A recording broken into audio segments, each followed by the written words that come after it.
Assalamualaikum warahmatullahi wabarakatuh. Perkenalkan, kami dari kelompok 12 ingin mempresentasikan dengan bahasa assembly.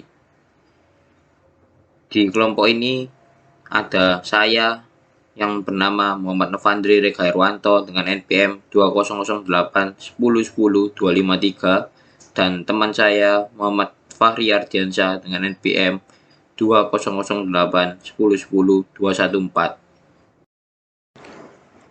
Di sini kami akan menjelaskan tentang bahasa assembly. Bahasa assembly adalah bahasa komputer yang kedudukannya di antara bahasa mesin dan bahasa level tinggi. Misalnya bahasa C, C++, Pascal, Turbo Basic, Java, dan sebagainya. Bahasa C atau Pascal dikatakan sebagai bahasa level tinggi karena memakai kata-kata yang pernyataan mudah untuk dimengerti oleh manusia, meskipun masih jauh berbeda dengan bahasa manusia sesungguhnya. Bahasa assembly juga merupakan jenis bahasa pemrograman yang ada pada generasi kedua.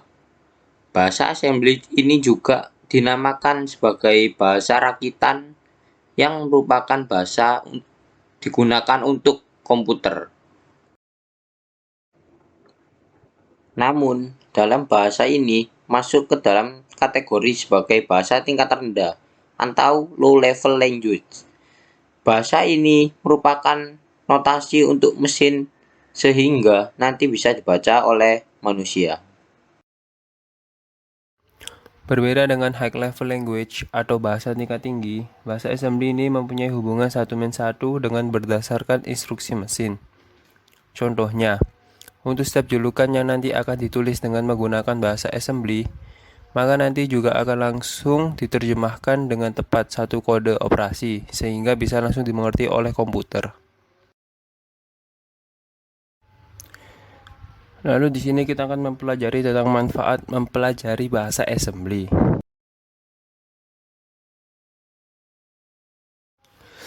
Belajar bahasa assembly merupakan suatu kewajiban bagi seseorang yang ingin terjun di dunia security. Karena bahasa ini memiliki tingkat rendah, dekat dengan bahasa mesin atau biner. Maka dengan mempelajari bahasa assembly, sangat menguntungkan kita agar mengerti bagaimana cara kerja sebuah komputer lebih dalam lagi. Selain itu, manfaat belajar bahasa assembly yaitu karena bahasa assembly merupakan bahasa mnemonik atau singkatan untuk instruksi dalam bahasa mesin. Maka perintah-perintah dalam bahasa assembly terkait erat dengan prosesnya. Namun, karena Intel menguasai pasar prosesor, maka kebanyakan produsen prosesor membuat instruksi set yang kompatibel dengan Intel.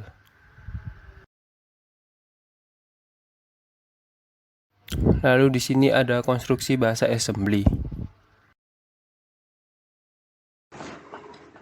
Source program dalam bahasa assembly menganut prinsip satu baris untuk satu perintah tunggal, yang artinya setiap baris perintah tersebut bisa terdiri atas beberapa bagian atau field, yakni bagian label, bagian mnemonik, bagian operan yang bisa lebih dari satu, dan terakhir bagian komentar. Untuk membedakan masing-masing bagian tersebut dibuat ketentuan sebagai berikut. 1. Masing-masing bagian dipisahkan dengan spasi atau tab. Khusus untuk operan yang lebih dari satu, masing-masing operan dipisahkan dengan tanda koma.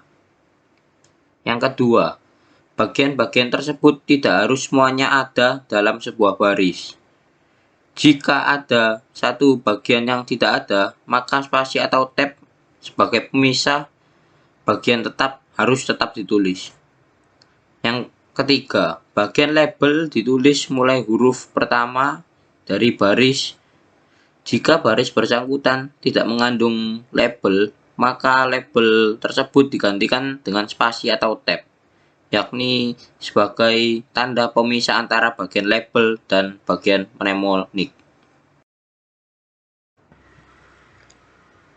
Berikut ini adalah apabila konstruksi bahasa assembly digambarkan.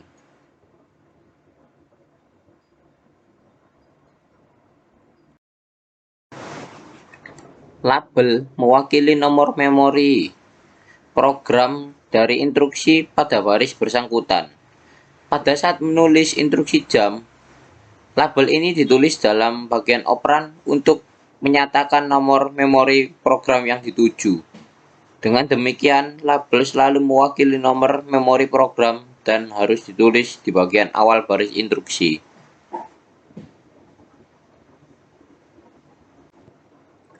Di samping label, dikenal pula simbol, yakni satu nama untuk mewakili satu nilai tertentu dan nilai yang diwakili bisa apa saja, tidak harus nomor memori program.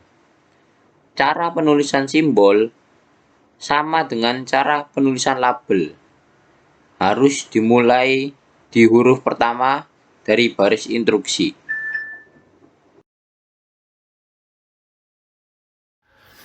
Lalu mnemonik atau yang artinya sesuatu yang memudahkan untuk diingat, yaitu merupakan singkatan perintah. Dikenal dengan dua macam mnemonik, yakni mnemonik yang dipakai sebagai instruksi mengendalikan prosesor. Misalnya ada ADD, lalu MOV, lalu TJNZ, dan lain sebagainya.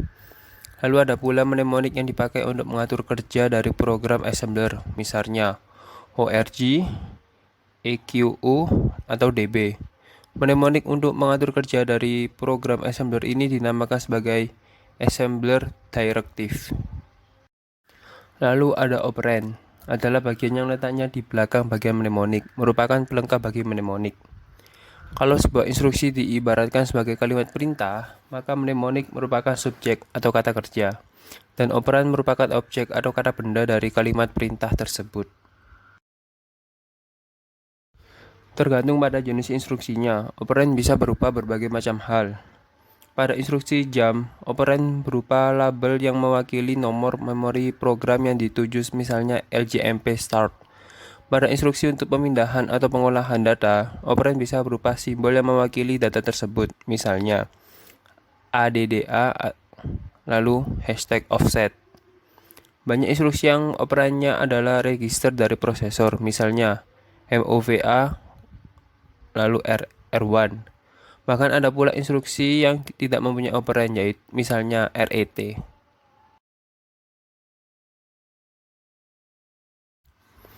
Komentar merupakan bagian yang sekedar sebagai catatan, tidak berpengaruh pada prosesor, juga tidak berpengaruh pada kerja program assembler, tapi bagian ini sangat penting untuk keperluan dokumentasi. Cara kerja bahasa assembly yaitu yang pertama kita tulis sebuah program yang biasanya kita sebut sebagai mnemonics. Lalu yang kedua kita pilih alamat awal program mnemonik. Setelah kita menentukan alamat awal program mnemonik, lalu kita assembler untuk memperoleh objek code. Setelah memperoleh objek code, kita load objek code pada memori. Setelah selesai melakukan load objek code ke memori, kita bisa merun program tersebut. Assembler directive. Bagian mnemonik dari sebuah baris perintah bisa merupakan instruksi untuk prosesor, maupun berupa assembler directive untuk mengatur kerja dari program assembler. Mnemonik untuk instruksi prosesor sangat tergantung pada prosesor yang dipakai, sedangkan mnemonik untuk assembler directive tergantung pada program assembler yang dipakai. Meskipun demikian, terdapat beberapa assembler directive yang umum, yang sama untuk banyak macam program assembler. Berikut ini adalah assembler directive yang bersifat umum. ORG atau singkatan dari origin untuk menyatakan nomor memori yang dipakai setelah perintah itu. Misalnya ORG 0000H, maka memori berikutnya yang dipakai assembler adalah 0000H. EQU atau singkatan dari equate dipakai untuk menentukan nilai sebuah simbol. Misalnya angka 88. EQU 88 memberi nilai 88 pada simbol angka 88 atau CREQ 0D. Mempunyai makna kode ASCII dari CR atau Cariage Return adalah angka 08. Dan yang ketiga adalah DB atau singkatan dari Definite Byte. Dipakai untuk memberi nilai tertentu pada memori program. Nilai tersebut merupakan nilai 1 byte atau bisa berupa angka ataupun kode ASCII. Yang keempat adalah DW atau singkatan dari Define Word. Dipakai untuk memberi nilai 2 byte ke memori program pada baris bersangkutan. Dan yang terakhir adalah DS atau singkatan dari Define Storage. Assembler direktif ini dipakai untuk membentuk variabel sebagai variabel. Tentu saja memori yang dipakai adalah memori data atau RAM, bukan memori program atau ROM. Selanjutnya adalah sintaks bahasa assembly.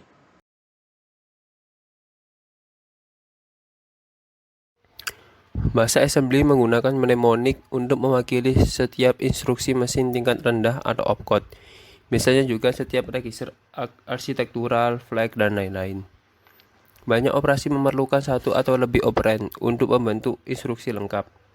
Kebanyakan assembler mengizinkan konstanta bernama, register, dan label untuk lokasi program dan memori, dan dapat menghitung ekspresi untuk operan. Dengan demikian, programmer dibebaskan dari kalkulasi berulang yang membosankan dan program assembler jauh lebih mudah dibaca daripada kode mesin.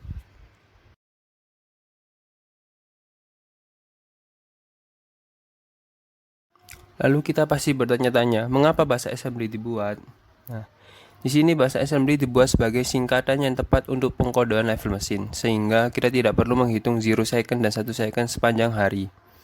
Ini bekerja sama dengan kode level mesin, dengan instruksi dan operan. Saat ini, bahasa assembly digunakan terutama untuk manipulasi perangkat keras langsung, akses ke instruksi prosesor khusus, atau untuk mengatasi masalah kinerja kritis. Penggunaan yang umum adalah driver perangkat, sistem tertanam tingkat rendah, dan sistem waktu nyata.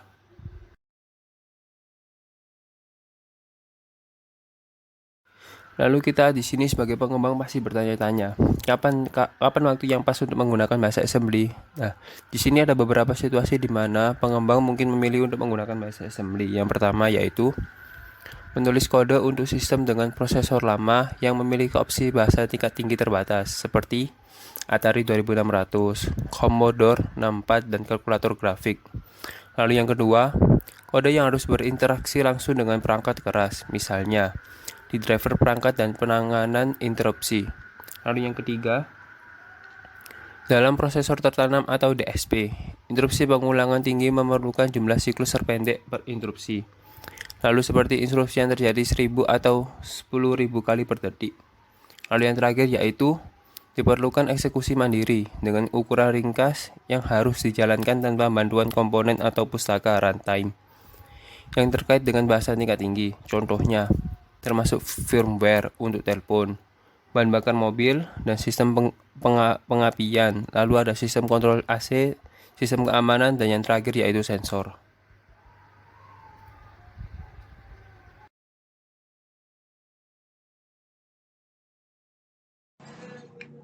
Kelebihan bahasa assembly. 1. Dari segi ukuran program yang kecil, sehingga ukuran penyimpanan yang digunakan juga lebih kecil, atau dengan kata lain bisa lebih hemat memori. Yang kedua, memiliki ukuran lebih kecil ketika dikompil. Yang ketiga, assembly sudah disediakan compiler, jadi tidak perlu menghitung manual atau menghitung sendiri. Yang keempat, memiliki fungsi atau function dan makro. Dan yang kelima, lebih dekat ke hardware sehingga seluruh kemampuan komputer dapat dilaksanakan dengan maksimal. Kekurangan bahasa assembly. 1.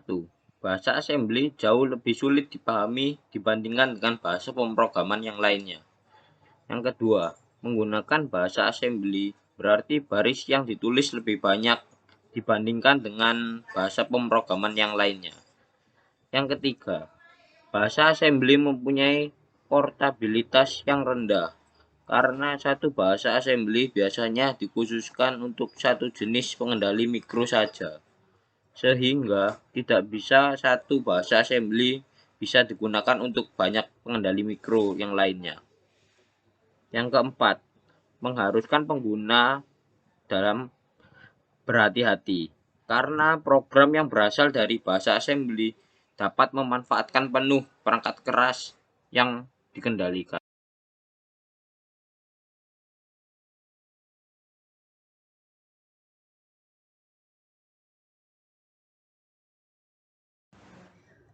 Sekian penjelasan dari kelompok kami. Terima kasih sudah menonton. Wassalamualaikum warahmatullahi wabarakatuh.